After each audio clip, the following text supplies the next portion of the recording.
Hello and welcome to VOA's Red Carpet.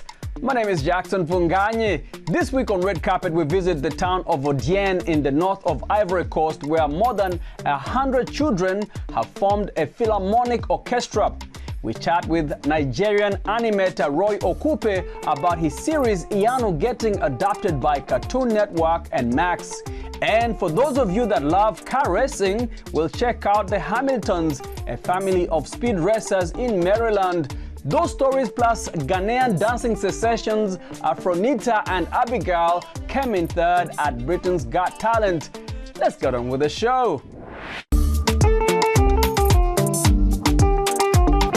Ghanaian dance duo Abigail and Afronitaaa won third place finish in the 17th season finale of ITV variety show Britain's Got Talent, finishing behind magician Jack Rhodes and singer Sydney Christmas. In the final round, Afronitaaa and 7-year-old Abigail, who is hearing impaired, delivered a dance routine set to the music of Ghanaian artists like Fuse ODG. In my last visit to Accra, I went to check out the DWP Academy, of which Afronitaaa is now an alumni. She told me about how dancing and social media have changed her life. Afronitaaa, come close, because I watched you recently at a podcast event that you were at. When you want to hide your shades, put them on. Tell us your story. I think it's quite interesting how you started, and especially talking about how you're a little shy coming into this, but that helped you overcome some of these, Go ahead. Yeah. So I think my story is personal, but this is all of us. So we all come from different backgrounds. We all come from different families with different training, and then we found ourselves here. We didn't just learn how to dance, or we didn't just learn how to perfect our dance moves, but we learned how to become a family. We learned how to associate ourselves with different people from different culture. We learned how to build our brands. We learned how to do other things aside dance. So DWP didn't just make us dancers, but it made us great people, and it's still making us better people for the society. How has social media helped you spread the message, reach out to new audiences? Talk about the power of technology and the power of specifically of social media. So I think social media has done great good to us, because it's through social media we are able to express who we are to other people. It's through social media we are able to inspire other people to want to be dancers.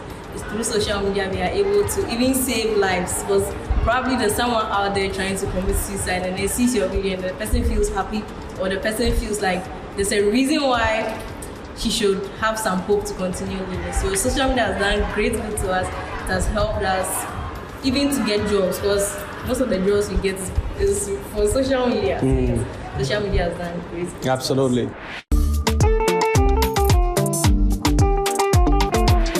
In a small town north of Ivory Coast, we meet more than 100 children that form a philharmonic orchestra, the first of its kind in the country. Some of the young rural musicians have never seen an instrument when they started, and now these budding artists are daring to dream big.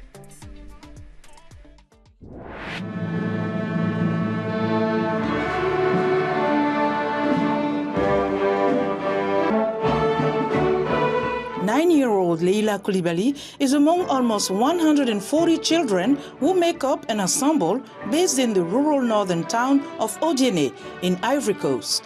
Although they gather once a week, the children aged 6 to 16 are usually picked up by a minibus every day and brought to a hotel. They practice music for more than 2 hours with traditional instruments, including the balafon, a type of xylophone, and djembe drums. I want to be a professional musician because the orchestra changed my life. There's nothing here. The orchestra is important for us. It helps us to organize ourselves well, to tolerate each other and be disciplined.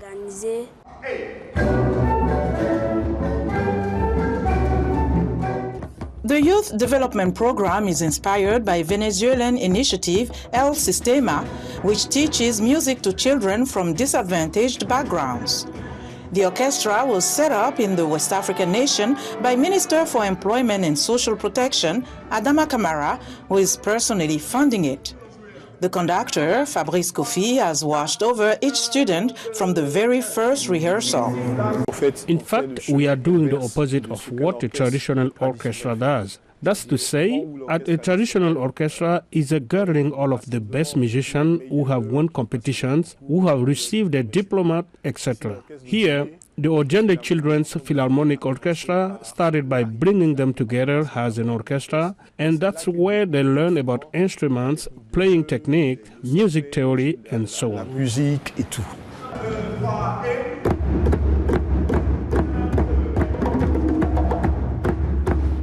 Last August, less than a year after the orchestra was created, the children played for Ivorian President Alassane Ouattara on the anniversary of Côte d'Ivoire's independence from France, which occurred in 1960.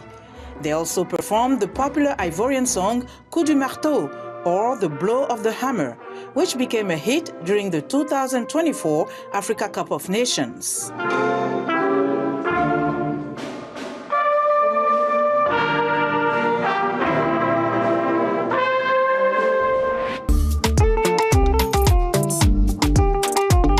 Cartoon Network and Max recently announced an all-Nigerian cast for Iyanu, the epic superhero animated series created by Nigerian animator and storyteller Roy Okupe. It follows the journey of a young girl named Iyanu as she discovers her superhuman abilities and the destiny that ties her to her homeland.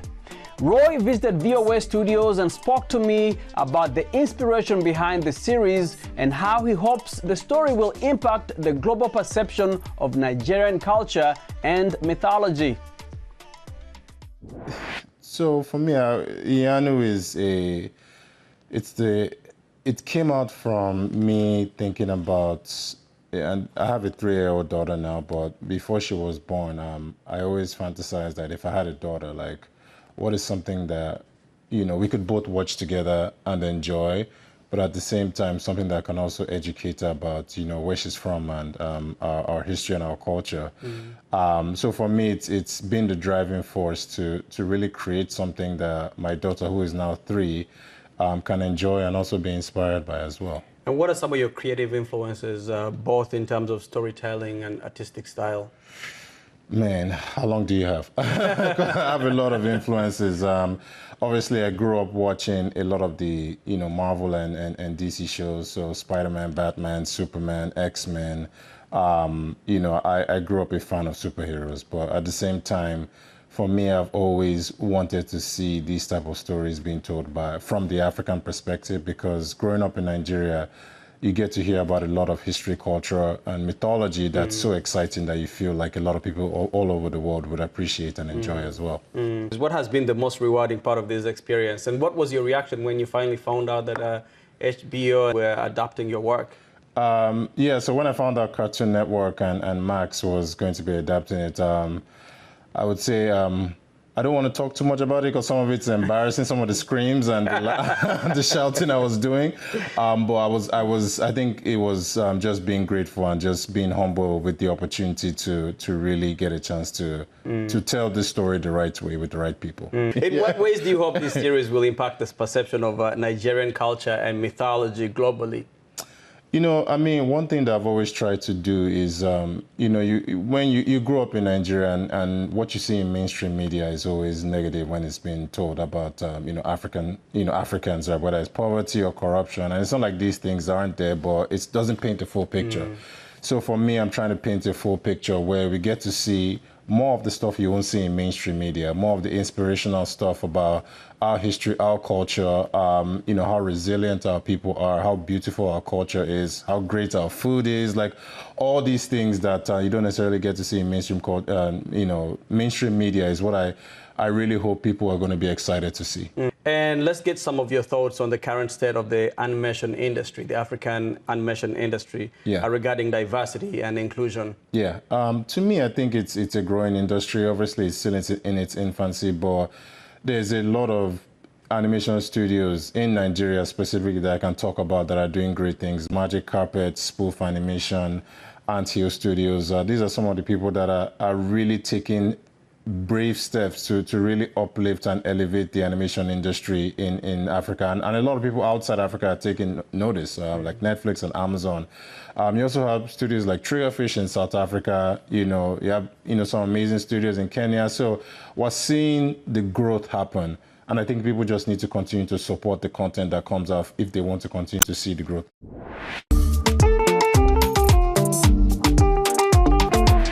VOA's Azuma Kampore takes us to the heart of the action in Boonesboro, Maryland, to meet the Hamiltons, a family whose love for drag racing unites them in the most exhilarating way.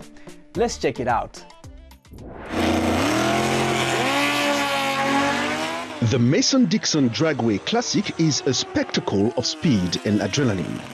For 3 generations, they've made this track their second home, a place where their passion for racing has evolved into a family tradition. It's an incredible feeling, racing. It's a great adrenaline rush, it's release, it's like a little bit of everything.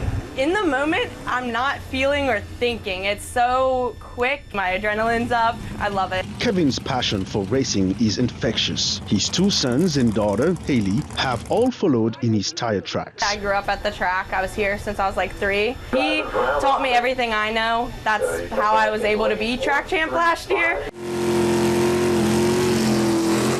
Basically, just want to get a good reaction time, run my number, get a win.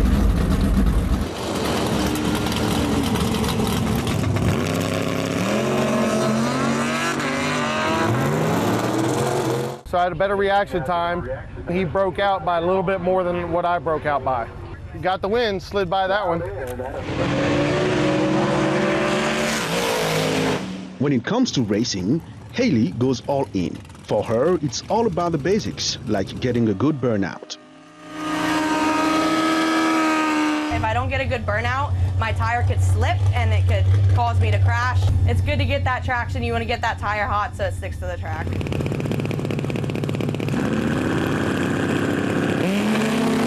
Racing is not without its risks, and the Hamiltons know this all too well. My mom with racing, she is very anxious about it. My dad did crash and my brother did crash, and she's seen other people crash. There's always risk factors, but it's the love. Despite the anxiety, racing remains what unites the Hamiltons. It's the bond that shows their love for the sport and the legacy they are building together, regardless of all financial outcomes. It takes a lot of money, a lot of time. It's like you never make enough money to take the money out of the sport to the home, but you take money out of the home to the sport, It's addictive. It really drags you in. I have a love for the sport, and I plan on getting my kids to do it eventually, so.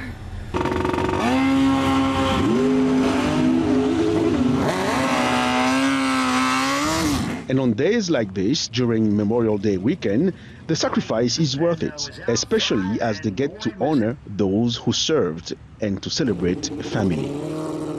Well, Memorial Day weekend's always been a special weekend where family and friends get together, and I just can't be any more happy that I get to spend time with my family, my friends, doing something I love. Remembrance, family, and the pursuit of passion. At the Mason-Dixon Dragway Classic 2024, the Hamiltons aren't just racing, they are creating memories that will last a lifetime. Azuma Kampore for VOA News, Boonesboro, Maryland. Thank you for watching VOA's Red Carpet. I'm Jackson Mvunganyi. For more entertainment news, remember to check us out at voaafrica.com. We are also on Facebook, on Instagram, and on YouTube. Don't forget to like, to share, and to subscribe. Until next time, goodbye everyone.